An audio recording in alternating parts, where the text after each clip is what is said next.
Nangaliwa ang asawa ko sa kanyang ex sa trabaho, pero nang ako'y nabuntis, gusto niyang magpalaglag ako. Ang ex-asawa kong si Mark ay marahil ang pinakamayabang na tao na kilala ko. Ang pakikipagdiborsyo sa kanya ay marahil isa sa mga pinakamahusay na desisyon na nagawa ko. Akala ko makakapamuhay ako ng payapa sa natitirang bahagi ng aking buhay, pero narito siya ulit. 9 na taon na ang nakalipas, masaya akong kasal kay Mark. Ang aming relasyon ay tila matatag, o akala ko lang na mayroon kaming solidong samahan. Naging magkasintahan kami sa loob ng 3 taon, na-engage ng 1 taon habang pinaplano ang aming kasal at pagkatapos ay ikinasal. Sa panahong iyon, handa akong ipaglaban ang aming kasal hanggang sa huli, naniniwala na kami ay soulmates. Pero mali pala ako. Ilang buwan pagkatapos ng aming kasal, nawalan ng trabaho si Mark. Mahirap na panahon iyon para sa aming dalawa, pero naniniwala akong malalagpasan namin ito at makakahanap siya ng bagong trabaho. May ilang ipon kami sa bangko at ako ay nagtatrabaho ng full-time. Mahirap ang ilang buwan pero ginagawa niya ang kanyang makakaya upang makahanap ng trabaho. Sa wakas, pagkatapos ng maraming panayam, nakakuha siya ng bagong posisyon. Naalala ko pa kung gaano kami kasaya noong araw na natanggap niya ang job offer. Lumabas kami upang magdiwang. Hindi ko alam na ang trabahong iyon ang magwawasak ng aming kasal. Pag-uwi ni Mark mula sa kanyang unang araw sa trabaho, mukhang masama ang kanyang hitsura. Alam kong may mali nang makita ko siya. Nagkaroon kami ng mahirap na pag-uusap. Lumabas na ang kanyang ex-girlfriend na si Sarah, ay nagtatrabaho sa parehong lugar na kanyang pinasukan. Alam ko ang tungkol kay Sarah. Naging magkasintahan sila ni Mark sa loob ng 3 taon. Nag-propose siya kay Sarah, pero tinanggihan siya nito at iniwan siya. Nangyari ito ilang taon bago kami nagkakilala ni Mark at nagsimulang mag-date. Hindi kami madalas mag-usap tungkol sa aming mga ex, pero alam kong mahirap yon para sa kanya. Pagkatapos ng isang pag-uusap tungkol dito, hindi na niya ito binanggit ulit. Nang marinig kong si Sarah iyon, bumagsak ang aking puso. Sa lahat ng tao, siya pa ang kasama niya. Hindi ko alam kung ano ang gagawin. Oo, matagal na iyon at siniguro sa akin ni Mark na wala na siyang nararamdaman para kay Sarah, pero hindi nakakagaan ng loob na magkasama sila sa trabaho. Mukha ring masyadong apektado si Mark at gumugol kami ng maraming oras sa pag-uusap tungkol sa kung ano ang maaari naming gawin. Nag-alok siyang mag-resign, pero sa puntong iyon, paubos na ang aming ipon at hindi ko alam kung gaano katagal kong matutustusan ang lahat ng gastusin ng hindi nagbabago ng pamumuhay na hindi namin ikatutuwa. Bukod dito, sinabi ko sa sarili ko na kami ay mga adulto na at ang pag-alis sa trabaho dahil sa isang ex ay tila kabataan. Nag-usap kami halos buong gabi tungkol sa dapat gawin. Sa dulo ng pag-uusap, mas naging maayos ang pakiramdam ko tungkol sa sitwasyon.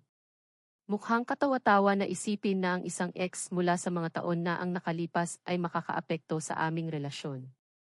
Si Mark ay napaka-loving at kind at nawala ang lahat ng aking mga pagdududa. Kinabukasan, pumasok siya sa trabaho, at pag-uwi niya, sinabi niyang si Sarah ay nasa ibang departamento at bihira niya itong makita.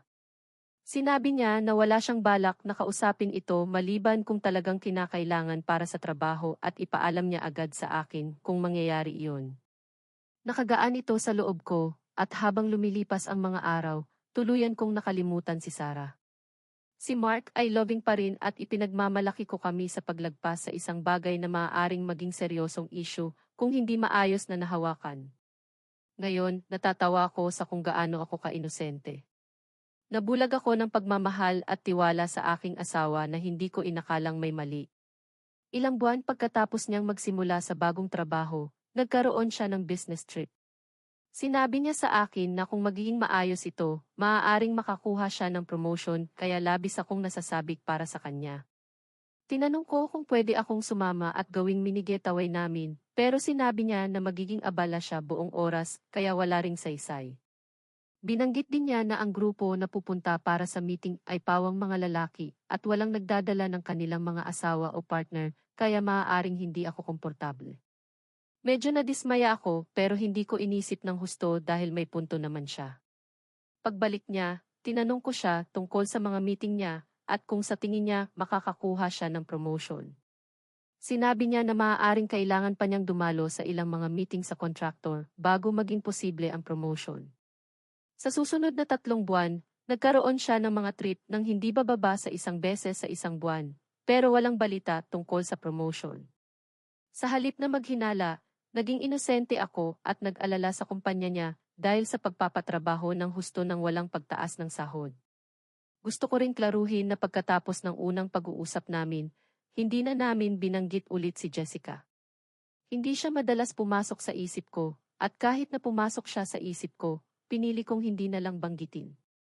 Nang ikwento ko ito sa mga kaibigan ko noong kasagsagan ng diborsyo, sinabi nilang napaka-inosente ko para magtiwala ng ganito sa asawa ko.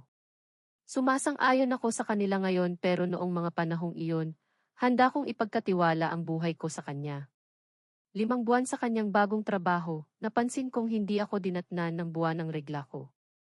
Hindi ko inisip ng husto kaya nagdesisyon akong mag-pregnancy test para lang mapanatag ang isip ko. Sa aking sorpresa, positibo ang resulta. Nagulat ako dahil hindi ito planado, pero dahil sa bagong trabaho ni Alex at sa pagiging financially stable namin, inisip kong maaaring magandang bagay ito. Kinakabahan ako pero sabik na ibalita ito sa kanya. Si Alex ay nasa isa pang business trip nang gawin ko ang test, pero uwi rin siya sa araw na iyon, kaya nagdesisyon akong hintayin siya. Naalala ko pa kung gaano ako kinakabahan at nagsimulang mag-daydream tungkol sa aming bagong buhay. Medyo gabi na nang siya'y dumating at nagpuyat ako para maghapunan kaming magkasama. Dumating siya ng mukhang upset kaya tinanong ko kung ano ang nangyari. Sinabi niya na may kinalaman sa trabaho at ayaw niyang pag-usapan ito. Sinabi ko sa kanya na maaaring may bagay akong ikakasaya niya at tinanong ko siya na maghintay habang kinukuha ko ang test kit. Sinabi ko sa kanya na ipikit ang mga mata niya, inilapit ko ang kit at tinanong ko siya na buksan ang mga mata niya. Tinitigan niya ako ng ilang segundo at tinanong kung iyon ba ang iniisip niya. Iniisip ko na nagulat lang siya at sinabi kong oo, magiging magulang na tayo. Excited akong hinintay na mag-react siya ng masaya, pero pagkatapos ng ilang sandali, mayroon pa rin siyang ganoong hitsura. Naging hindi komportable ako at tinanong ko kung okay lang ba siya at kung hindi ba siya masaya tungkol dito. Nagbago ang kanyang ekspresyon at sinabi niya na nagulat lang siya. Sinabi ko na nagulat din ako pero maaaring magandang bagay ito para sa amin at kakayanin namin ito ng magkasama. Mukha pa rin siyang hindi komportable at sinabi niyang kailangan niyang mag-isip. Labis akong nasaktan sa kanyang reaksyon. Inasahan ko na magiging masaya siya o kahit man lang supportive. Sinabi ko sa kanya na dismayado ako sa kanya at basically binara niya ako. Sinabing hindi ko dapat asahan na magiging overjoyed siya sa isang malaking pagbabago na hindi niya desisyon. Sinabi ko sa kanya na pumayag siya sa lahat ng ito nang magpakasal siya sa akin, at kung hindi siya magiging mabuting asawa tungkol dito, maaaring kailangan naming pag-isipan muli ang aming relasyon. Sinabi niya, maaaring kailangan nga natin at umalis sa kwarto nang hindi na nagsalita. Sinabi ko iyon sa galit at sakit, hindi ko talaga ibig sabihin noon, pero nasaktan ako ng husto sa kanyang reaksyon. Umiyak ako mag-isa sa sala at natulog doon.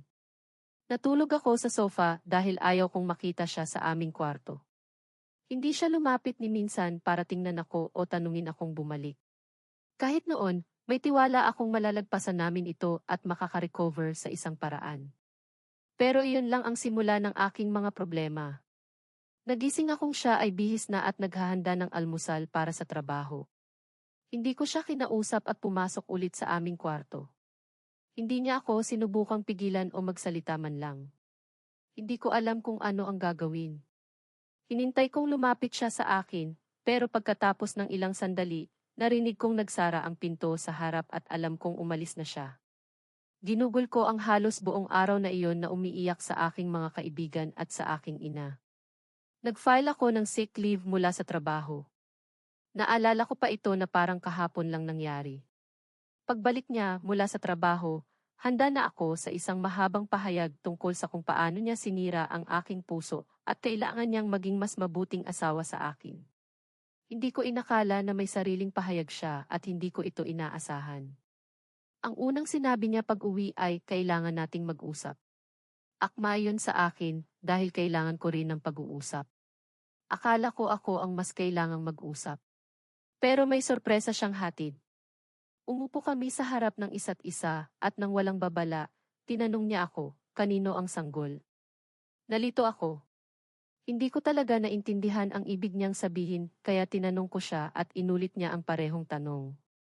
Kanino ang sanggol? Hindi ko makakalimutan yun. Tinanong ko siya kung ano ang ibig niyang sabihin at sinabi kong malinaw na sa kanya ang sanggol. Ano pa ang posibleng mangyari? Sinabi niya na tapos na kami sa usapan na iyon at dapat ko nang aminin ang totoo. Nagsimula akong matakot, parang hindi na biro. Sinabi ko ulit na sa kanya ang sanggol at hindi ko maintindihan kung bakit niya ako tinatanong ng ganoong mga bagay dahil lagi akong tapat sa kanya at hindi siya kailanman nagkaroon ng ganitong ugali.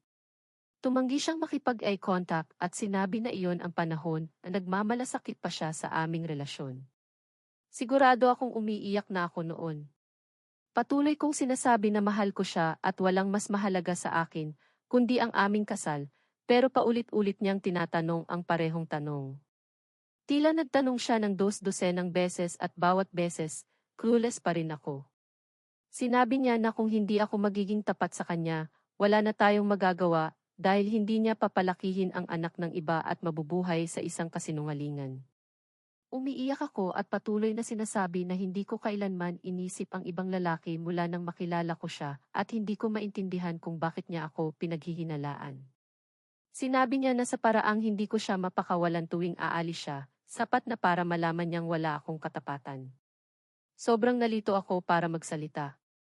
Bawat beses na aalis siya para sa trabaho, nalulungkot ako at sinasabi sa sarili ko na magpakatanda at suportahan siya sa kanyang karera dahil naalala ko kung gaano kahirap para sa amin nang mawalan siya ng trabaho. Tumigil akong humiling na sumama sa kanya pagkatapos ng ilang beses dahil lagi niyang sinasabing abala siya at walang oras para sa sarili hanggang hating gabi. Tumigil akong tumawag ng higit sa isang beses sa isang araw kapag wala siya dahil hindi niya sinasagot at nagtitext na abala siya sa mga kliyente. Lahat ng ginawa ko ay para sa kanya, para lang marinig na gusto ko siyang mawala para magkasama kami ng ibang lalaki. Parang sampal sa mukha iyon. Halos nasuka ako. Akala ko nasa isang masamang panaginip ako. Sinabi ko sa kanya lahat ng iyon at sinabi niyang huwag kong sayangin ang oras sa pagpapalabas sa kanya na kontrabida dahil pagod na siyang makaramdam na hindi gusto at hindi niya papayagan na lokohin siya. Sinabi niya na mula nang magsimula siyang magtrabaho at maglakbay, naging malayo ako at hindi niya naramdaman na gusto ko siyang kasama. Sinabi niyang kinamumuhian niyang umuwi dahil hindi naman ako masaya na makita siya at mas masaya ko kapag wala siya. Patuloy kong sinasabi na mali siya at malaking pagkakamali lang ito at sinusubukan ko lang maging supportive na asawa. Sinabi niyang nagtatago ako ng iba at mas gustong kasama ang iba kaysa maging kasama siya sa aming kasal. Tinanong ko siya kung may ebidensya ba siya sa mga sinasabi niya at sinabi niyang hindi niya kailangan ng ebidensya para makita ang malinaw sa kahit sino na may kalahating brain cell. Hindi ko alam kung ano ang sasabihin doon. Patuloy kong sinasabi na wala akong kasama at ginugugol ko ang karamihan ng araw sa bahay o minsan lang lumalabas kasama ang mga kaibigan. Sinabi ko rin na pwede niyang tingnan ang aking telepono kung gusto niya. Ang sagot niya doon ay hindi niya kailangan ang aking telepono na may deleted evidence. Talo ako doon. Ano pa ang maaari kong sabihin? Tinanong ko siya kung ano ang gusto niyang gawin ko para patunayan ang aking katapatan. Nag-alok akong mag-paternity test pagkatapos ng kapanganakan ng sanggol kahit na nasasaktan akong sabihin ang ganoong bagay. Hindi ko kailanman naisip na voluntaryong mag-aalok ng paternity test. Lagi kong ipinagmamalaki ang aking moralidad at etika. Kahit sino na nakakakilala sa akin ay susuportahan ako sa ito. Maliban sa aking sariling asawa. Siyempre iyon ang pinakamasakit. Sinabi niya na hindi siya makapaghintay ng 9 na buwan para sa isang pagtataksil at walang paraan na tutulungan niya akong palakihin ang anak ng iba. Sinigawan ko siya na sa kanya ang sanggol at tinawag siyang delusional freak dahil hindi niya ako pinaniwalaan. Sinabi niyang hindi niya pakialam kung ano ang iniisip ko tungkol sa kanya, pero kung gusto ko ang aming kasal, kailangan kong magpalaglag. Labis akong nasindak na sinabi niya yon. Tinanong ko siya na isipin ang sinasabi niya ng isang segundo at kung gaano siya kabaliw. Hindi siya bumigay kaya tinanong ko siya kung ano ang gagawin niya kung hindi ako magpalaglag dahil walang paraan na gagawin ko iyon. Sinabi niya na kung gusto ko ang aming kasal, kailangan kong magpalaglag o kaya'y diborsyo. Diborsyo. Hindi ako makapaniwalang sinabi niya ang salita. Tinanong ko siya kung seryoso siya at sinabi niyang oo. Sobra na ako noon. Parang nawala lahat ng lungkot nang marinig ang mga salitang iyon. Sinabi ko sa kanya na malaya siyang gawin ang gusto niya pero itatago at palalakihin ko ang aking anak na may o walang siya. Sinabi niyang umaasa siya na hindi ako nakipagtalik sa isang patapon at umalis ng bahay. Iyon na ang huling beses na magkasama kami sa bahay na iyon. Nakatanggap ako ng text mula sa kanya kinabukasan, sinasabing babalik siya para kunin ang kanyang mga gamit. Sinabi ko sa kanya ang oras na wala ako at hiniling na umalis na siya bago ako bumalik. Kinabukasan, nakipagkita ako sa aking abogado para pag-usapan ang diborsyo. Binili namin ang bahay na magkasama, ang aming unang bahay. Gusto kong maging mabilis at walang drama ang lahat, at ganoon din si Alex. Napagkasunduan naming ibenta ang bahay at hatiin ang pera ng pantay. Sa mga ibang bagay, kinuha lang namin ang gusto namin. Lumipat ako sa bahay ng aking kapatid habang inaayos ang mga bagay at siya ay pumunta kung saan man siguro. Hindi kami nanatili sa ugnayan. Walang sinuman sa aming mga kaibigan o pamilya ang nakakita nito. Ang dami ng beses na lumuluha akong nagpapaliwanag sa mga tao kung ano ang nangyari ay katawa-tawa. Sa lahat ng ito, nanatili ang kanyang ugali. Tumanggi siyang pakinggan ako o ang kahit sino pa at iginiit na hindi ako naging tapat. Kaibigan ko ang ilan sa mga asawa ng kanyang mga katrabaho, at sinabi nila na nagsasabi siya ng mga bagay na hindi ako interesado na makasama siya at hindi ako nag-effort sa relasyon. Ang buong diborsyo ay parang isang bagay na nangyayari sa ibang tao o parang pelikula na pinapanood ko kaysa isang bagay na tunay kong nararanasan. May mga punto na halos naniwala akong may nagawa akong mali para maramdaman niya ang mga sinabi niya. Higit sa lahat, gusto kong pag-usapan ito pero tuluyan niya akong isinara. Nang ipinanganak ang aking anak na lalaki, nag-text ako sa kanya upang ipaalam ngunit hindi siya sumagot. Makalipas ang ilang buwan, isa sa mga asawa ang nagtanong kung narinig ko na ang tungkol sa kanya. Sinabi ko na hindi kami nagkakausap. Sinabi niyang patawad pero gusto niya akong marinig mula sa isang kaibigan. Tinanong ko siya kung ano ang nangyari at sinabi niyang si Mark ay nakipagbalikan kay Sarah. Sila raw ang mainit na paksa sa opisina at palaging magkasama. Umiyak ako. Sa mga sumunod na linggo nalaman ko ang lahat. Nakikipagkita na sila ng ilang buwan. Lahat ng mga business trip na iyon ay dahilan lang upang makasama si Sarah. Si Sarah ang nag-brainwash sa kanya na isipin na nakikipagkita ako sa iba dahil ayon kay Sarah, kung siya ay may lalaki, hindi niya papayagang mawala ito ng madalas. Natuklasan ko ang lahat ng ito dahil sa mga kaibigan ko na nagkunwaring nakipagkaibigan kay Sarah para malaman ang nangyari sa amin ni Mark. Labis akong nadama na ang tanga ko. Lahat ng mga palatandaan at red flags na hindi ko nakita ay tila napakalinaw sa pagbalik-tanaw. Ginugol ko ang mga buwan sa pagkalugmok. Sobrang depressed ako at walang alinlangan na iyon ang pinakamahirap na panahon ng aking buhay. Kinailangan kong mag-resign sa trabaho at umasa sa pamilya ko. Ang pagiging isang single mom at ang pagharap sa depresyon at ang pagkakasala ng pagiging pabigat sa pamilya ay napakahirap. Masaya akong nandyan ang kapatid ko. Hindi ko alam kung paano ko kakayanin kung wala siya. Tumagal ng ilang panahon pero nakarecover ako. Tumigil ako sa pag-obsess kay Mark at Sarah, nag-focus sa aking anak, nakahanap ng bagong trabaho at nagkaroon ng sariling lugar. Akala ko tapos na ako sa aking ex-husband. 2 taon na ang nakalipas, nagpakasal ako sa isang kamangha-manghang lalaki na tinatrato akong parang reyna. Siya ang pinakamagandang bagay na maaaring mangyari sa akin at masaya akong ang anak ko at ako ay mayroon siya sa aming buhay. Ngayon na nailahad ko na ang lahat ng iyon, hayaan niyong sabihin ko kung bakit ko talaga isinusulat ang post na ito. Ilang araw na ang nakalipas, nasa Facebook ako nang makatanggap ako ng mensahe mula kay Mark. Wala kaming ugnayan sa nakaraang ilang taon kaya't ang makita ang kanyang pangalan ay isang pakiramdam na hindi ko mailarawan. Nagtaka ako kung dapat ko bang buksan ang kanyang mensahe, pero nang ibabaw ang kuryosidad kaya binuksan ko ito. Sinabi niyang sinusubukan niyang makipag-ugnayan sa akin, pero nagbago na ang aking numero at hindi niya alam kung saan ako nakatira ngayon. Sumulat siya ng mahabang mensahe tungkol sa kung paano nakipaghiwalay siya kay Sarah dahil sa pangangalo niya nito sa maraming lalaki at hindi na niya dapat pinapasok si Sarah sa aming relasyon. Sinabi niyang iniisip niya kami ng anak namin sa lahat ng oras sa nakaraang 8 taon pero nahihiya siyang makipag-ugnayan sa akin. Sinabi rin niyang alam niyang hindi ko siya mapapatawad, pero gusto niyang maging bahagi ng buhay ng kanyang anak at gagawin niya ang lahat para mapatunayan na karapat-dapat siya maging ama. Ang mensahe ay puno ng iba pang mga bagay pero karamihan ay pagmamakaawa na gusto niyang makita ang kanyang anak. Hindi ako makapaniwala sa aking nabasa. Talaga pagkatapos ng lahat ng mga taon. Ang poetic justice ng pagkakaroon ni Sarah ng affair, pagkatapos niyang akusahan ako ng ganoon ay hindi nawala sa akin. Ang sarap din makita siyang magmakaawa at humingi ng parte sa buhay ng anak ko dahil alam kong kahit ano pa ang sabihin niya, hindi ito mangyayari. Inisip ko ang maraming bagay na maaari kong gawin. Inisip kong huwag pansinin siya, magalit sa kanya o i-block siya. Pero nanaig ang makalupit kong isip. Walang ama ang anak ko sa kanyang birth certificate. Pinili kong hindi isama ang pangalan ni Mark at hindi ito pinansin ni Mark noong mga panahong iyon. Legally, wala siyang karapatan sa kanya. Nag-date kami ng asawa ko ng 2 taon bago kami nagpakasal at minahal niya ang anak ko mula noon.